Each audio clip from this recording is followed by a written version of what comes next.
Welcome to Sharadvi More English School online lecture. Good morning, student. Yesterday I have started the lesson number 15, sound. Okay, in that we have seen how the sound is produced using the tuning fork. Tuning fork को use करके कैसे इस sound produce की जाती है, that we have seen. And then we have seen how the sound is transformed from one place to another place, how it transfers from one place to another place. Okay, means it moves in form of the compression and rarefactions. तो हमने क्या देखा, ये compression और rarefaction के form में क्या होता है, ये ट्रांसफर होता है. Okay, and that is explain in figure 15.2. ये 15.2 के फिगर में एक्सप्लेन किया है. Now is propagation of the sound and medium. Now what is mean propagation? Propagation means what? Yes, transfer means yes, moving from one place to another place. उसी को हम क्या बोलते हैं, propagation. तो sound कैसे propagate होता है, एक place से दूसरी place पे कैसे जाता है, that we have to see here. Okay, so here you have to understand that air is the must, means medium is the must to travel the sound from one place to another place. एक जगह से दूसरी जगह जाने के लिए sound को किसकी ज़रूरत होती है, मीडियम की. विदाउट मीडियम, बिना मीडियम के it can not travel, and the ये sound travel fastest in the solid and yes, faster in the liquid, and yes, least fast in the air. हवे में सबसे कम स्पीड, उससे ज़्यादा स्पीड लिक्विड में, और उससे भी फास्ट और इससे भी ज़्यादा स्पीड सॉलिड में होती है. Now see the arrangement 15.3. अब 15.3 में अरेंजमेंट देखो, how to understand that yes, sound required the medium or not. Yes, this is explained in this experiment. ये एक्सप्लेन किया इस एक्सपेरिमेंट में. तो now see the arrangement. yes, one bell jar is taken. एक bell shape का, घंटी के shape का बेल जार लिया है. In that there is a electric bell. अब यहाँ पे क्या दिख रहा है, ये हैंग होता हुआ इलेक्ट्रिक बेल दिखाई दे रहा है. एक इलेक्ट्रिक बेल है, घंटी है, वो लटकी हुई है, और इसके जो ये दो वायर्स है ये दिखाई दे रहे हैं. वायर्स यहाँ पे क्या है, स्नगली फिटेड. ये क्या है, कॉर्क से बाहर आए हुए. स्नगली मीन्स एकदम टाइटली फिटेड जो है कॉर्क, उस कॉर्क से ये बाहर आए हैं. और यहाँ पे क्या है, ये वैक्यूम पंप है. तो वैक्यूम पंप की हेल्प से हम क्या कर सकते हैं, एयर उसके अंदर से निकाल सकते हैं. तो दिस इज द अरेंजमेंट. तो व्हाट हैपेंस, क्या होता है जब हम ये इलेक्ट्रिक बेल को स्टार्ट करते हैं, स्विच ऑन करते हैं सर्किट को, तो क्या हो जाता है, ये शो उसमें ये अब यहाँ पे एयर भरी हुई है तो हम लोगों को साउंड सुनाई देती है.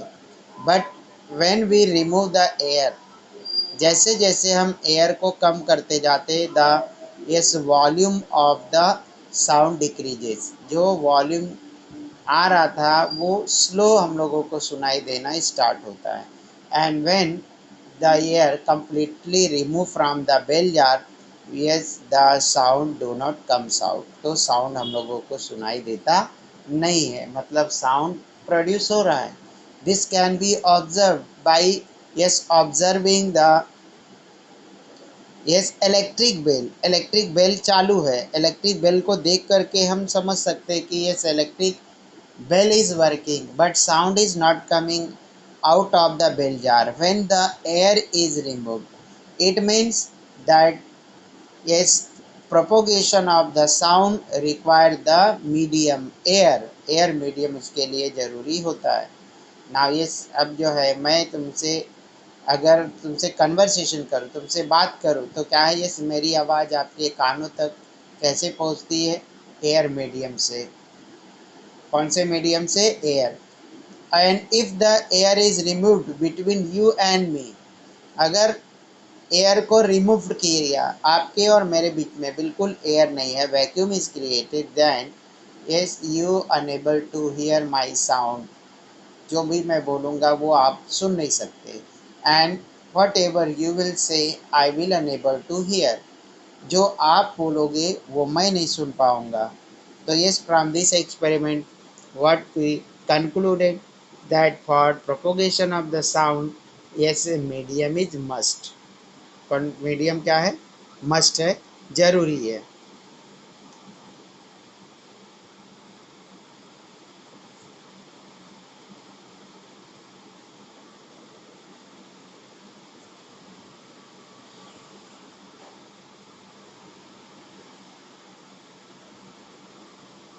Okay, now let's read about the yes experiment.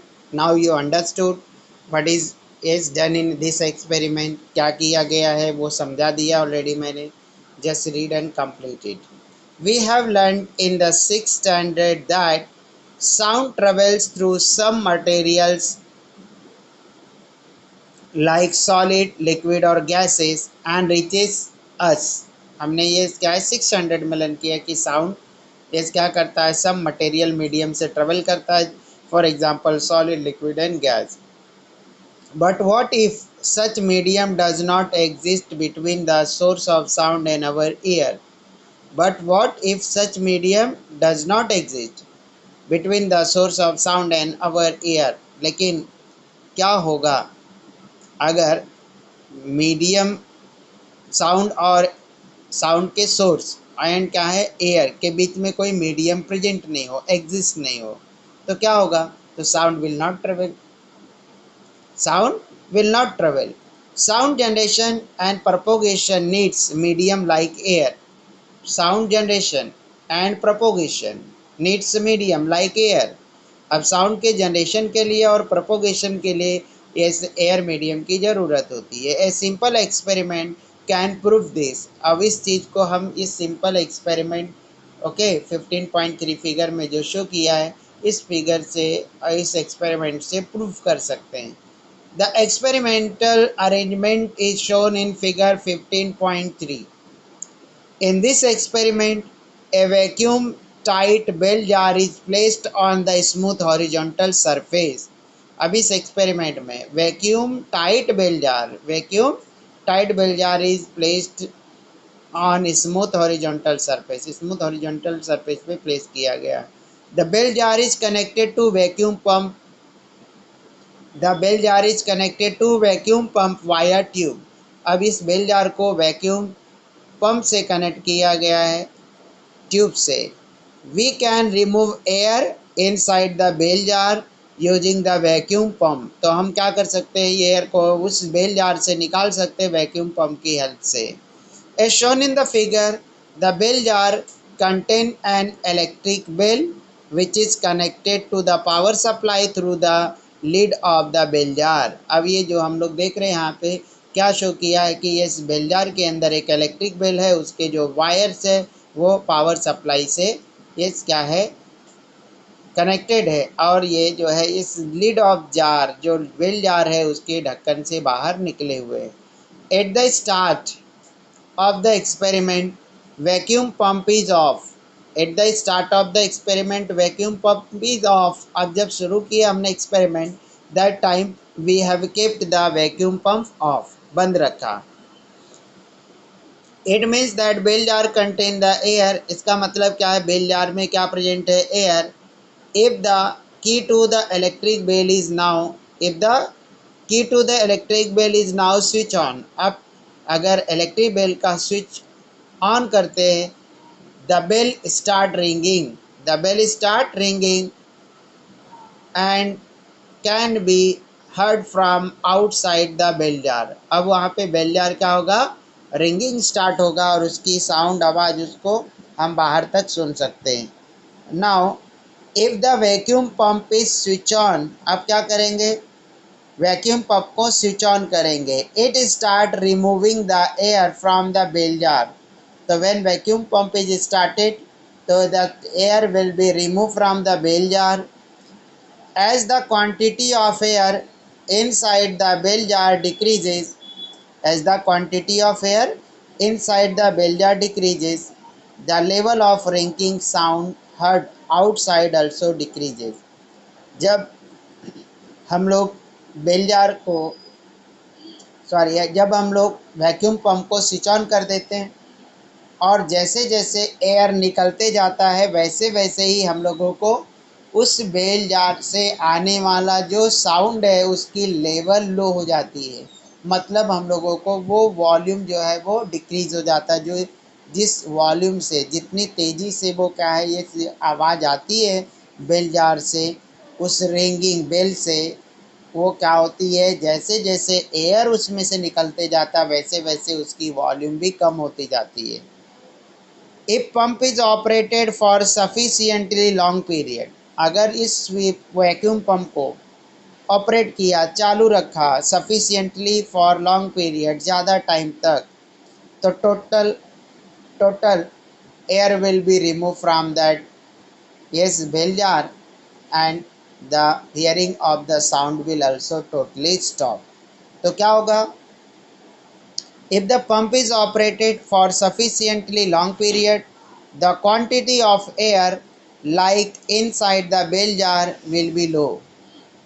At this point, level of ringing sound will also be very low। इस टाइम जो है जो रिंगिंग की साउंड है वो भी बहुत ही क्या होगी, लो। This experiment demonstrate the sound generation and propagation needs a medium. तो इस एक्सपेरिमेंट से हमको क्या समझ में आया कि जो ये साउंड के प्रोपोगेशन के लिए मीडियम की ज़रूरत होती है। If the air inside the bell jar is totally removed, अगर हमने क्या किया बेल जार के अंदर से एयर को टोटली रिमूव किया, will we be able to hear the sound of ringing bell? तो your answer will be no. Why? Because yes the sound produced by the electric bell will need the air medium to travel, and the yes vacuum pump remove the air, because of that vacuum is created, hence the sound will not reach to the yes our ear। now frequency of the sound waves, frequency of the sound waves। so using the figure 15.2 we learnt about how the vibration of tuning fork result in generation of compression and rarefaction in the air।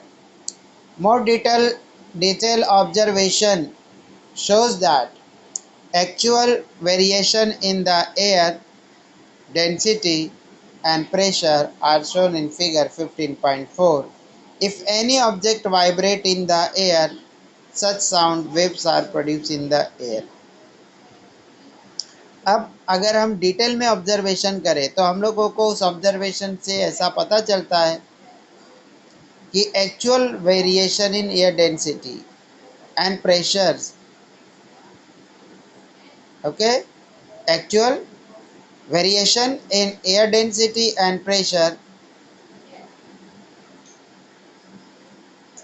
Okay, needed for yes propagation of the yes sound। any object vibrate in the air, अगर कोई object air में vibrate करता है तो such sound waves are produce in the air. तो उससे क्या produce होती है, sound wave.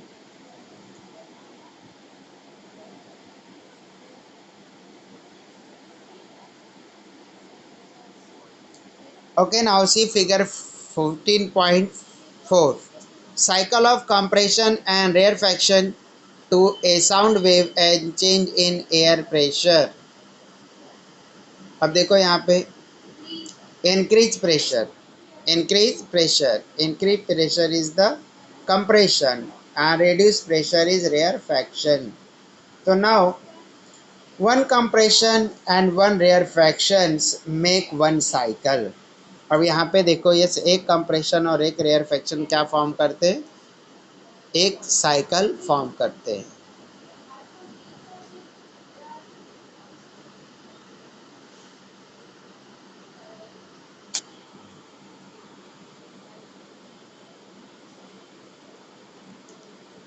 As shown in the figure 15.4, जैसे कि क्या है फिगर 15.4 में शो किया है, one compression and one rarefaction together form one cycle of the wave. अब एक कंप्रेशन और एक रेयरफैक्शन क्या करते हैं, दोनों मिलकर वन साइकिल कंप्लीट करते हैं वेव का। The number of cycles formed in the air in 1 second will be decided by the number of time the prong of the tuning fork or any other vibrating body vibrate back and forth। अब जो number of cycles, कितने cycle मतलब कितने compression और कितने rarefaction एक second में complete होते हैं, ये चीज़ें किसके ऊपर डिपेंड है, the yes vibration of the tuning fork, जो वाइब्रेशन हो रहा है ट्यूनिंग फॉर्क में उसके ऊपर डिपेंड कर रहा है, या और एनी वाइब्रेटिंग ऑब्जेक्ट, या कौन सी ऑब्जेक्ट है वो कितना वाइब्रेट करता है उसके ऊपर डिपेंड है। तो yes it vibrate back and fourth, जो ट्यूनिंग फॉर्क है that vibrate back and fourth मतलब पीछे आगे। The number of vibration of the tuning fork in 1 second, the number of vibrations of the tuning fork in 1 second, कि उस tuning fork का vibration एक second में क्या है, अगर भी ये उसका वाइब्रेशन कितना है उन चीज़ों के ऊपर क्या डिपेंड करेगी, नंबर ऑफ साइकिल्स। तो number of such cycles that are produce in the air for other medium per second is called as frequency of the sound wave.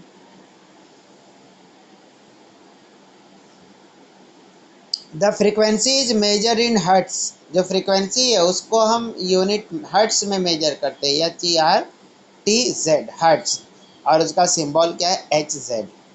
If one cycle is completed in 1 second, if one cycle is completed in 1 second, then the frequency is 1, and one cycle contains the one compression and one rarefaction। एक rarefaction और एक compression मिलकर one cycle बनता है। तो if one cycle is completed in 1 second, the frequency is said to be 1 hertz, तो उसको हम बोलेंगे कि 1 हर्ट्ज फ्रीक्वेंसी है। For example, tuning fork in figure 15.1 shows its frequency to be 512 Hz।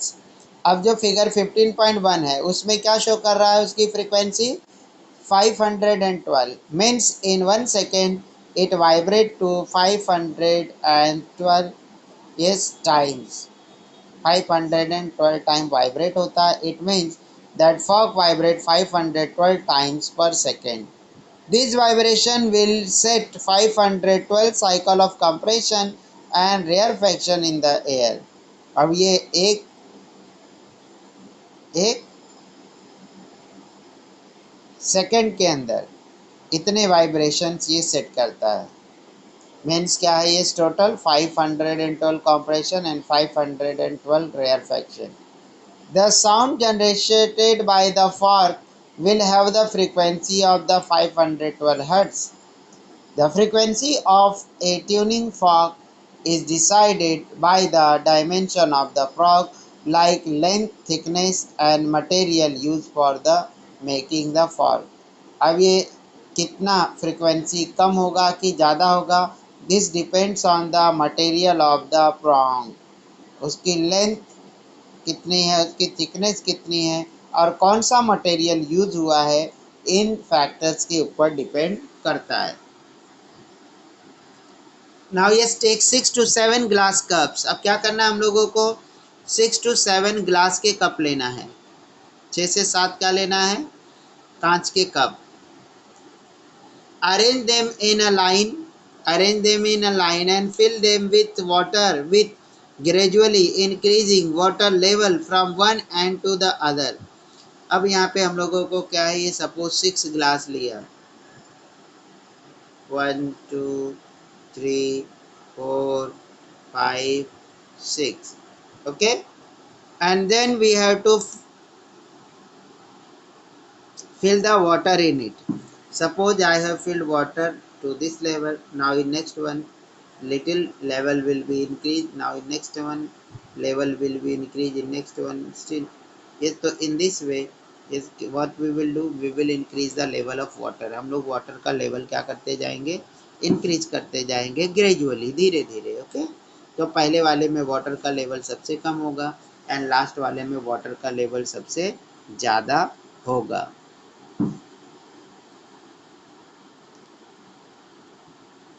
Take a pencil and strike the cup sequentially. अब क्या करना है, ये पेंसिल लेना है और इन कप के ऊपर इस तरह से इस क्या करना है, हम लोगों को एक सा ऐसा क्या करना है, ये स्ट्राइक करते जाना है।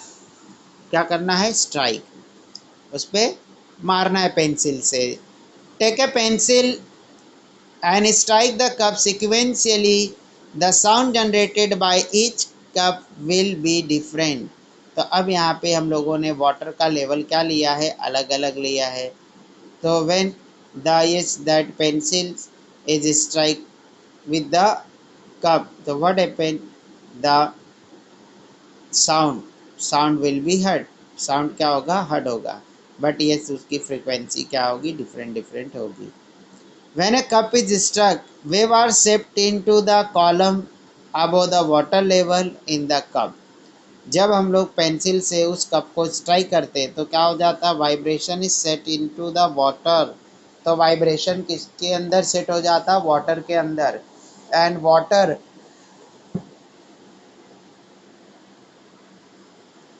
वाइब्रेट होगा अप एंड डाउन। वाइब्रेट किस तरह से होगा, अप एंड डाउन, ऊपर और नीचे, इस तरह से उसमें वाइब्रेशन होगा। Since the water level in each glass is different, अब क्या होगा, frequency of generated wave depends on the height of the air column inside the glass cup। अब क्या हमने देखा इसमें एक्सपेरिमेंट में, 6 हम लोगों ने कप लिया, उसके अंदर क्या डाला हम लोगों ने, वाटर, एंड वाटर किस लेवल में डाला, इंक्रीजिंग ऑर्डर में डाला।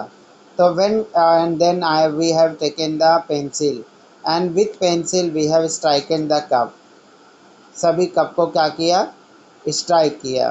The frequency of the generated wave depend on the height of the air column, height on the air column of the cup. यहाँ पे कप के ऊपर कितनी गैप है, और जितना ज़्यादा गैप होगा उतना ज़्यादा एयर कॉलम होगा वहाँ पे।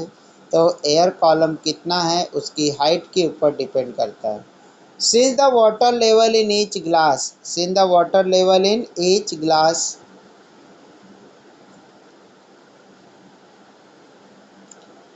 is different, the height of the air column in each glass is also different. Therefore, frequency of the sound generated by each glass cup will be also different. So sound generated is different। तो यहाँ पे क्या दिख रहा है, ये same material हमने लिया है वाटर, और वाटर के अंदर ही हम वाइब्रेशन सेट कर रहे हैं, और बट क्या है उसके अंदर जो ग्लास है या कप है उसके अंदर जो लेवल है वाटर वो कम ज़्यादा है। तो इसकी वजह से जो उस कप के ऊपर की जो हाइट है जहाँ पे क्या होगा, ये सबसे कम पानी होगा, तो एयर का कॉलम उस ग्लास में सबसे ज़्यादा होगा, और जहाँ पे वाटर सबसे ज़्यादा होगा वहाँ पे जो कॉलम होगा एयर की हाइट का वो क्या होगा, सबसे लिस्ट होगा, कम होगा। An app for measurement of the sound frequency may be available on cell phone। With the help of your teacher, use the app to measure the frequency of the sound generated from each glass cup। Do you observe any relation between the frequency of the generated sound and height of the air column in the glass cup? This is your simple Jal Tarang। Can this experiment is performed with stainless steel pots of the different size। अब यहाँ पे क्या बोला है, क्या inferences निकला यहाँ पे, क्या इन्फ्रेंसेस हमको यहाँ पे मिला है। ये जब क्या होगा, यहाँ पे एयर कॉलम कम होगा तो फ्रीक्वेंसी कम होगी, एयर कॉलम ज़्यादा होगा तो फ्रीक्वेंसी ज़्यादा होगी। Sound and music। From the above activity, it is clear that if frequency of sound wave is changed, different sound is produced। Sound wave of different frequency produce different sound notes in the field of the music। various musical instruments are used for creation of the sound notes. This includes instruments like sitar, violin, guitar, which use the string for the production of the sound, and instruments like flute, sehnai, which use the air blown into the pipe for production of the sound. Okay. अब हम लोग क्या देखा है इसके, अगर क्या होगा एयर कॉलम की हाइट कम ज़्यादा होगी तो उसके अकॉर्डिंग क्या होगा, उसमें डिफरेंट फ्रीक्वेंसी की नोट प्रोड्यूस होगी, डिफरेंट फ्रीक्वेंसी वाला साउंड क्या होता है, क्रिएट होता है। तो इस तरह से क्या musical instrument like sitar, violin, guitar, ये सब क्या है, ये स्ट्रिंग म्यूजिकल इंस्ट्रूमेंट है, जिसमें क्या है ये वायर लगा हुआ रहता है या तो रस्सी लगी हुई रहती है। और जो दूसरे जो है ये क्या है, फ्लूट, बांसुरी, ये जो है एयर कॉलम में वाइब्रेशन सेट करके साउंड प्रोड्यूस की जाती है। In string based instrument, frequency of vibration of the string is changed by changing the tension on the string and or by changing the vibrating length of the string using the finger। तो जो string instrument है, जो उसमें रस्सी लगी हुई है या वायर लगे हुए हैं, उसमें हम फ्रीक्वेंसी चेंज कर सकते हैं by increasing the tension in the string. जो स्ट्रिंग है, जो तार है, उसको टाइट करके उसके अंदर हम क्या कर सकते हैं, उसकी फ्रीक्वेंसी को चेंज कर सकते हैं। और या तो फिंगर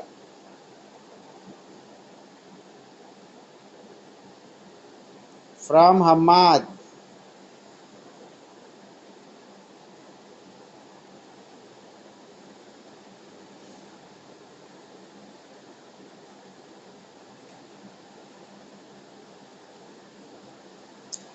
तो what happens here, in the musical instrument like flute, the hole on the flute are opened or closed to change the length of vibrating air column in the flute। अब देखो जो फ्लूट होती है उसके अंदर air fill होती है, तो एयर में वाइब्रेशन सेट करने के लिए, वाइब्रेशन को चेंज करने के लिए ही फ्लूट में होल होता है। एंड उसके बाद में हम क्या करते, फिंगर से या तो उस होल को क्लोज करते या तो उस फिंगर को ओपन करते। तो ऐसा करने से हम क्या करते हैं, ये उसमें जो फ्रीक्वेंसी है वो चेंज कर सकते हैं। The frequency of the wave therefore changes and its result in the production of the different notes in flute. Different notes can be generated by changing the way of air blowing also. अब जो flute है, flute के अंदर ये जो notes है different frequency की, वो इस एयर ब्लो करने के तरीके से भी चेंज की जा सकती है। मतलब कि हम कैसे उसमें एयर ब्लो कर रहे हैं उसके अकॉर्डिंग भी हम क्या कर सकते हैं, वो चेंज कर सकते हैं। डू यू नो, क्या आप जानते हो what are the frequencies of the musical note sa re गा मा पा धा नी, ओके, इन द मध्य सप्तक। अब किस नोट्स का कितना फ्रीक्वेंसी है, this is given in the table, वो टेबल में दिया हुआ है। लेट्स सी, जो सा वर्ड है उसकी जो फ्रीक्वेंसी है 256 है। कितना है, 256। एंड रे, its frequency is 280। Ga, its frequency is 312। Ma, its frequency is 346। Pa, its frequency is 384। Dha, its frequency is 426। And Ni, its frequency is 480। तो here the frequency of Ni is highest। यहाँ पे frequency किसकी सबसे ज़्यादा है, नी की। और सबसे लिस्ट किसकी है, मतलब सबसे कम किसकी फ्रीक्वेंसी है, ये सा की, जिसकी जो फ्रीक्वेंसी क्या है 256। तो ये आपको क्या करना है, ध्यान में रखना है।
Okay, student. So what we have understand here?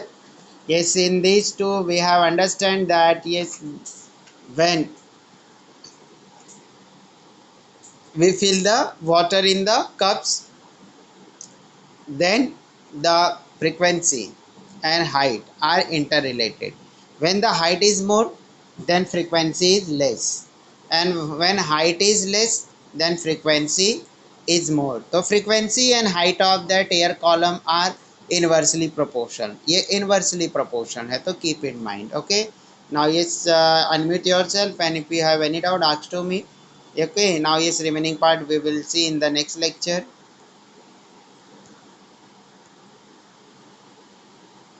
Yes, student. Now, yes, unmute yourself. And if you have any doubt, ask to me now.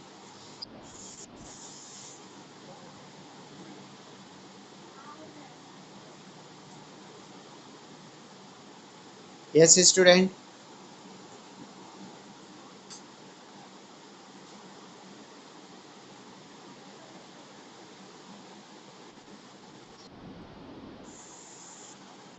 Is anybody having any doubt?